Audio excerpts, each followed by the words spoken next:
ರಕ್ಷಣೆ ನೀಡುವ ಪೊಲೀಸರ ಶಸ್ತ್ರಾಸ್ತ್ರಗಳನ್ನು ದೋಚಿದ ಖದೀಮರು.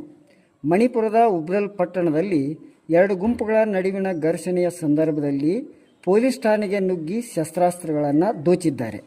ಸ್ವಚ್ಛತಾ ಅಭಿಯಾನದ ಅಂಗವಾಗಿ ಪಟ್ಟಣದ ವಿವಾದಿತ ಜಾಗವನ್ನು ಸ್ವಚ್ಛಗೊಳಿಸುವ ವಿಚಾರದಲ್ಲಿ ಎರಡು ಗುಂಪುಗಳ ಮಧ್ಯೆ ಜಗಳವಾಗಿದೆ. ಪರಿಸ್ಥಿತಿ ಕೈಮೀರಿ ಹೋದಾಗ ಎರಡು ಗುಂಪುಗಳ ನಡುವೆ ಗುಂಡಿನ ಚಕಮಕಿ ನಡೆಯಿತು. ಈ ಗಲಾಟೆಯಲ್ಲಿ 3 ಜನ ಮೃತಪಟ್ಟಿದ್ದಾರೆ ಮತ್ತು 20 ಮಂದಿ ಗಾಯಗೊಂಡಿದ್ದಾರೆ.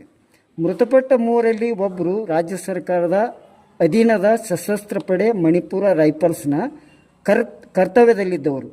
ತೀವ್ರವಾಗಿ ಗಾಯಗೊಂಡ 10 ಮಂದಿಯನ್ನು ಇಂಪಾಲ್ನ ಆಸ್ಪತ್ರೆಗೆ ದಾಖಲಿಸಲಾಗಿದ್ದು, ಉಳಿದವರು ಉಬ್ರುಲ್ ಜಿಲ್ಲಾ ಆಸ್ಪತ್ರೆಯಲ್ಲಿ ಚಿಕಿತ್ಸೆ ಪಡೆಯುತ್ತಿದ್ದಾರೆ ಎಂದು ಪೊಲೀಸರು ತಿಳಿಸಿದ್ದಾರೆ. ಈ ಹಿಂಸಾಚಾರದ ವೇಳೆ ಅಸ್ಸಾಂ ರೈಫಲ್ಸ್ ಶಿಬಿರದಿಂದ ಕೆಲವೇ ಮೀಟರ್ಗಳ ದೂರದಲ್ಲಿರುವ ಉಬ್ರುಲ್ ಪೊಲೀಸ್ ಠಾಣೆ ಮೇಲೂ ದಾಳಿ ನಡೆದಿದೆ. ಬಹುಪಾಲು ಯುವಕರೇ ಇದ್ದ ಗುಂಪೊಂದು ವಿನೋ ಬಜಾರ್ನಲ್ಲಿರುವ ಪೊಲೀಸ್ ಠಾಣೆಗೆ ನುಗ್ಗಿತು. ಠಾಣೆಯಲ್ಲಿದ್ದ ಶಸ್ತ್ರಾಸ್ತ್ರಗಳನ್ನು ದೋಚಿಕೊಂಡು ಪರಾರಿಯಾಗಿದ್ದಾರೆ ಎಂದು ಅಧಿಕಾರಿಗಳು ತಿಳಿಸಿದರು. ಠಾಣೆಯಿಂದ AK-47 ಮತ್ತು INS ರೈಫಲ್ಸ್ಗಳನ್ನು ದೋಚಿಕೊಂಡು ಹೋಗಿದ್ದಾರೆ ಎಂದು ಅಧಿಕೃತವಲ್ಲದ ಮೂಲಗಳು ಹೇಳುತ್ತಿವೆ. ನಾಗಾ ಸಮುದಾಯದ ಎರಡು ಗುಂಪುಗಳ ನಡುವೆ ಘರ್ಷಣೆಯ ನಂತರ ಪಟ್ಟಣದಲ್ಲಿ ನಿಷೇಧಾಜ್ಞೆ ಜಾರಿಗೊಳಿಸಲಾಗಿದೆ.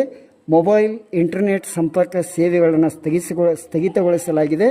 ನಾಗಾ ಶಾಸಕರು ಶಾಂತಿ ಕಾಪಾಡುವಂತೆ ಮತ್ತು ಮಾತುಕತೆ ಮೂಲಕ ಸಮಸ್ಯೆಯನ್ನು ಬಗೆಹರಿಸಿಕೊಳ್ಳುವಂತೆ ಗ್ರಾಮಸ್ಥರಿಗೆ ಮನವಿ ಮಾಡಿದ್ದಾರೆ. ಕಳೆದ ವರ್ಷದ ಮೇ 3ರಿಂದ ಜನಾಂಗೀಯ ಘರ್ಷಣೆಯಿಂದ ಹೊತ್ತಿ ಉರಿಯುತ್ತಿರುವ ಈಶಾನ್ಯ ರಾಜ್ಯದ ಇಂಪಾಲ್ ಕಣಿವೆಯಲ್ಲಿ 200ಕ್ಕೂ ಹೆಚ್ಚು ಜನ ಮೃತಪಟ್ಟಿದ್ದು, ಸಾವಿರಾರು ಜನರು ನಿರಾಶ್ರಿತರಾಗಿದ್ದಾರೆ.